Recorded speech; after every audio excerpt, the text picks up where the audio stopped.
Welcome to the Organisational Change Review Desk playlist. This short video just gives you a flavour of what it's all about. I find organisational change both fascinating and frustrating. I fear that it suffers from stereotypes of being theoretical amongst academics, and equally it's often seen as being excessively practical. I fear for many they see organisational change not as an academic field of study but as a series of recipes, tips, steps, and some of those concerns are valid. I think some of the work that some of the business schools have put out gives that impression. That said, I think there's a lot of work out there. There's decades of research and scholarship that have gone on. Some of it is very, very good, some of it is not so good, and some of it, in fairness, is terrible. The good, the bad and the ugly, let's say. So my work has involved scholarship, looking at the literature over decades, and that work has informed my postgraduate teaching, actually going into organisations and working with them on organisational change.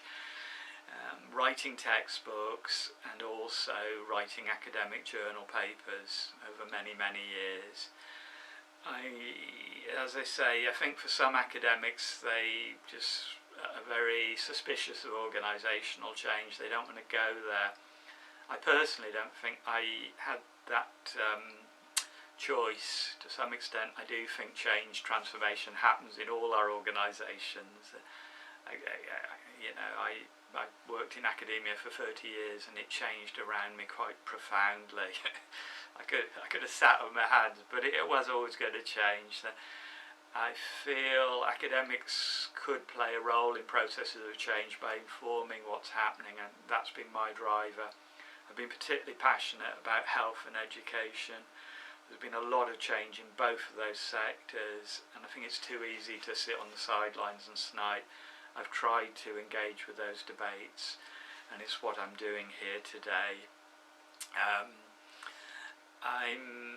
In these videos, I am going to rage a little against the dying of the light.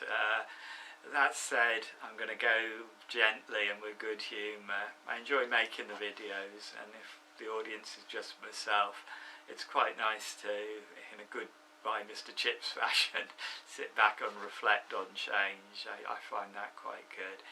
But that said, I am going to rage a little against the dying of the light. So I want to challenge a few things, and I'm enjoying doing that until somebody pulls the plug. Literally, as the young people say, or metaphorically, I'm going to go on a little bit longer. And with that, I will sign off. Oh, the irony.